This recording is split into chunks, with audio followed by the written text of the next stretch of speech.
बहुत दिनों बाद रानो चिड़िया ने 2 अंडे दिए थे, लेकिन उन अंडों पर एक चील की नज़र थी कि कब रानो चिड़िया वहां से हटे और उसके अंडे वहां उठाकर ले जाए।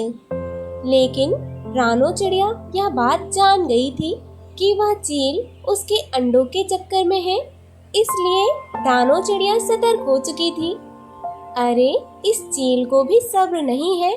जंगल में हर एक पक्षी के तो अंडे उठाकर खा चुकी है, अब यह मेरा अंडा भी नहीं छोड़ रही और मेरे पीछे ही पड़ गई है। मुझे इस चील को कुछ न कुछ सबक सिखाना ही पड़ेगा, तभी इसे अक्ल आएगी, नहीं तो यह हम पक्षियों को ऐसे ही परेशान करती रहेगी। और फिर रानो चिड़िया सोचने लग जाती है कि वह उसे कैसे सबक सिखाए। अरे, यह चिड़िया तो अपने अंडों से चिपक कर बैठी है। मैंने इस जंगल में हर एक पक्षी के अंडे खाए हैं, लेकिन कोई भी इस पक्षी की तरह चिपकू नहीं है। यह चिड़िया बहुत ज़्यादा होशियार है, अपने अंडों को कुछ ज़्यादा ही ध्यान दे रही है। लेकिन मुझे भी चील कहते हैं। जब मैंने इस जंगल के किसी पक्षी के अंडे नहीं छोड़े, तो मैं इसके अंडे कैसे छोड़ूंगी?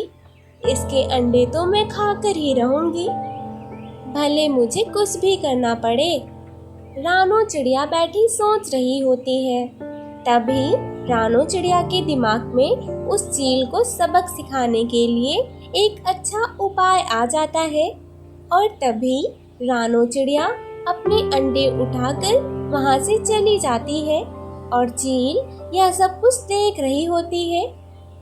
अरे, नासपीटी चिड़िया इतनी देर बाद कहीं गई भी तो अपने अंडे साथ लेकर गई और मटकती हुई यहाँ से निकल गई। ये नहीं कि अपने अंडे घर पर छोड़ देती और मेरा काम आसान हो जाता। रानो चिड़िया पहले रास्ते में एक अच्छी जगह ढूंढकर अपने अंडे छुपा देती है और फिर वह सीधा उस चील की गुफा में पहुंच जाती है। रानो चिड़िया देखती है कि चील वहां पर कुछ अंडे पड़े हुए थे और चील कितनी ज्यादा मूर्ख है कि दूसरों के अंडे खाने के चक्कर में अपने अंडे की रक्षा करना भूल ही गई। देखो तो जरा इसके अंडे कैसे पड़े हुए हैं, इनकी रक्षा करने वाला कोई है ही नहीं। अब मैंने जो सोचा है मैं आसानी से कर पाऊंगी और ऐसे उस चील को अच्छा सबक भी मिलेगा, ताकि वह आइंदा से किसी भी पक्षी के अंडे ना खाए। रानो चिड़िया ने अपने अंडे तो छुपा ही दिए थे, फिर रानो चिड़िया उस गुफा से चील के अंडे उठाती है और वापस अपने घर की तरफ निकलती है। कुछ समय में रानो चिड़िया अपने घर पर उस चील के अंडे लेकर पहुंच जाती है। चील अभी भी उस चिड़िया की अंडों की ताक में थी। अरे, शुक्र है चिड़िया आ गई, अब जल्दी से इसका ध्यान ताकि मैं अंडे खा पाऊं। अब देखना मैं क्या करती हूँ। यह बेचारी चील समझ ही नहीं रही होगी कि यह अंडे मेरे हैं, लेकिन यह तो जानती ही नहीं कि मैं यह अंडे इसकी गुफा से ही निकाल कर लाई हूँ। अब मैं कुछ समय में इन अंडों के पास से हट जाऊंगी और फिर चील ऐसे मौका देखकर इन अंडों को मेरे अंडे समझकर खाने की कोशिश जरूर करेगी। और फिर जब वह बेचारी चील अपने ही अंडों को खा लेगी, तब उसे पता चलेगा कि अपने अंडे खोने का दुख क्या होता है। रानो चिड़िया का उपाय बहुत अच्छा था। फिर रानो चिड़िया ने ऐसे ही किया। कुछ समय में रानो चिड़िया उन अंडों के पास से हट गई और दूर जाकर बैठ गई। अरे वाह, मौका अच्छा है। चिड़िया अपने घोंसले से दूर चली गई और उसके अंडे भी ऐसे ही पड़े हैं। जल्दी से जाके इसके अंडे खा जाती हूँ। चील ने सोचा, मौका तो अच्छा है, मौके का फायदा क्यों ना उठाया जाए।